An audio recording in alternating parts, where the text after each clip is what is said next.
Unrivaled League needs Caitlin Clark, and they are preparing to offer her a massive deal. But is it all too little too late?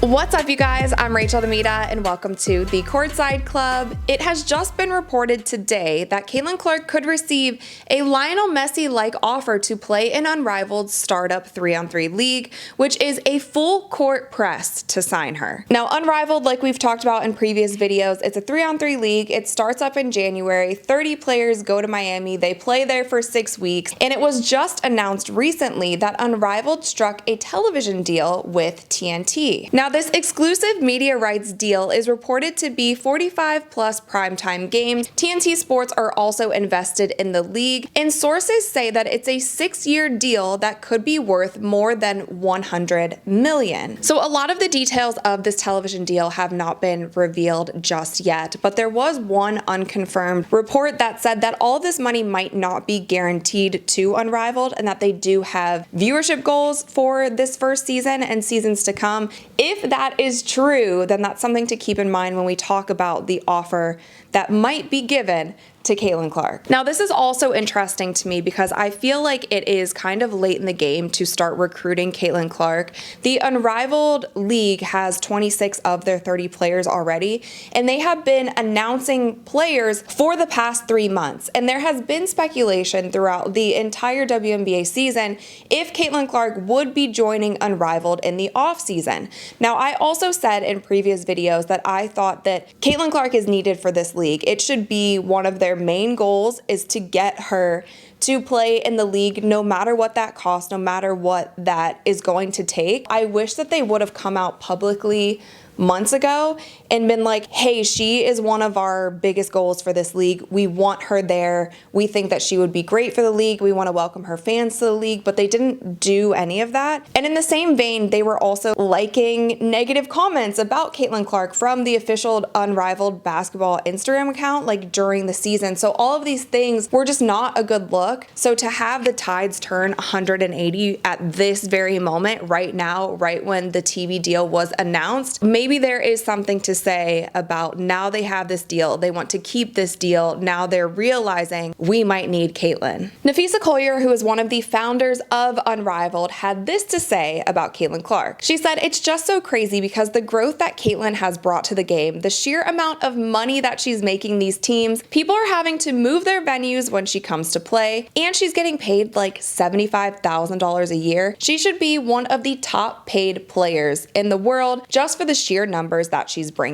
And I'm glad that a WNBA player is finally saying this out loud, admitting to it, because it has been so clear for so many people the Caitlin Clark effect that she has had on the WNBA this season. We have talked about it so much on this channel. She has raised overall viewership. Like Naphessa said, they're changing venues just to accommodate all the fans who want to come watch Caitlin Clark play. The list goes on, but there have been so many players, coaches, media personality who have been so afraid to just admit the fact that Caitlin Clark has been the sole reason for so many of these things happening this season in the WNBA. And so I'm really glad that Naphessa, being confident enough in herself, knowing that she is arguably the best player in the world, she is able to say these things out loud. However, I do think that this push for Caitlin Clark has come a little bit late in the game. I want to compare what were the rumblings that we're hearing about the offer that Unrivaled will make to Caitlin.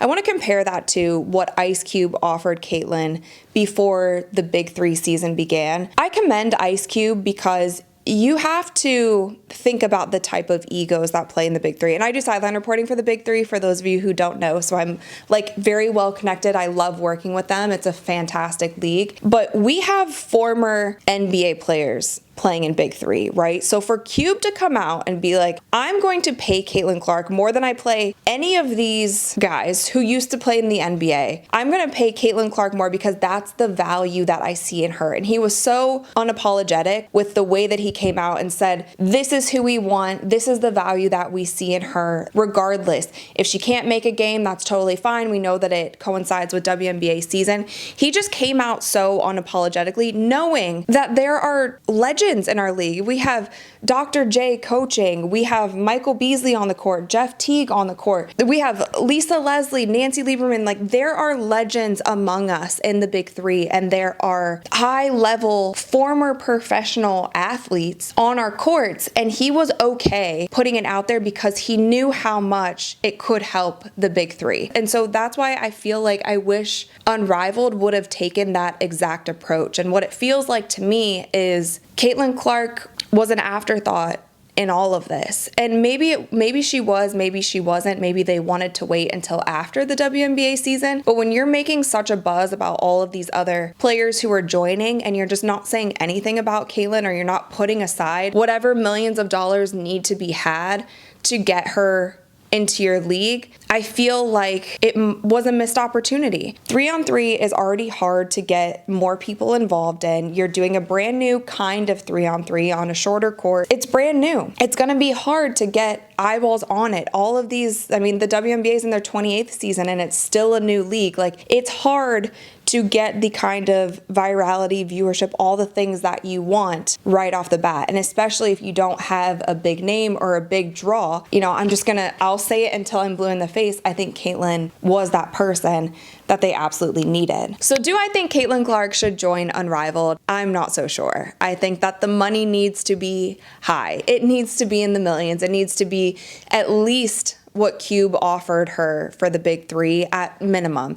And even with that, Caitlin Clark doesn't need any money. She has plenty of endorsement deals. I think she is totally fine. And I think for her body and for her mental health, it might not be the best thing for her, because I can only imagine what it was like being in her shoes throughout this entire WNBA season. Not only the kind of physicality and double teams and face guards and all of those things that she was receiving on the court, but also all of the noise, all of the drama, all the like media circus surrounding her off the court. Like, that just had to have been so much to handle. And so I don't know if jumping right back into another league that has not been established yet. And for the record, I like Breanna Stewart. I love Naphessa Collier. I don't want this league to fail. I think basketball is great if we have another league. I think if it's similar to the big three and it gives women another place to go instead of going overseas during the offseason, I think that that's fantastic. I hope it does succeed. But I think Caitlin Clark stepping into a league that hasn't been established yet, through the firestorm that she has had to go through in the WNBA, who's to say that once she gets into Unrivaled, all of these narratives, all of these, your fan base is this, all of this starts up again. And who's to say if Unrivaled has a fantastic first season, people are like, oh, well, it wasn't really Caitlin Clark. You can't give her all the credit for them having a great first season. I just feel like everybody might need a break from that, including the person who has been at the forefront of it all. So I'm not sure if it would make sense for her, even if the money was crazy, to jump into a league like this, especially when it kind of feels like her recruitment was an afterthought. And also, if we look at these players, there have been some that have been in the media because of things that they have done or said to Caitlin. So Angel Reese is playing in this league. Dejanay Carrington is playing in this league. Obviously, like, I feel like that's the biggest name where there is some sort of tension. Whether there's tension between Caitlin and Dejanay, we don't know, but there is still that narrative. Skylar Diggins is also someone who is playing, and she was the one who like checked Caitlin Clark. I just feel like you might be setting yourself up for some more drama. Now, if Caitlin is okay with that, if she's truly just psychotic and can just play on the basketball court and doesn't care about all of it, if her body feels healthy and she doesn't think that she'll get injured, I guess go for it, take the money and run. However, if I was on her team, I would just be a little bit leery about signing up for something like this. It's also 3-on-3. You don't know how her game will translate. I just wouldn't want people to hold this style of play over her 5-on-5 style of play. You don't know what her team is. Like, there are just so many unknowns that I think with the star that she is, she might just want to stay above the noise, maybe see how season 1 goes of Unrivaled. If she wants to join next season, if she's like really itching to play, then maybe that's an option for her. But you guys let me know in the comments below, what do you think? Do you want to see Caitlin play in Unrivaled? Do you think that she should stay away from it? Of course, let me know in the comments. Thumbs up this video if you enjoyed it, and click that little subscribe button because we upload new videos every single week. And with that, you guys, I'll see you next time. Ooh, and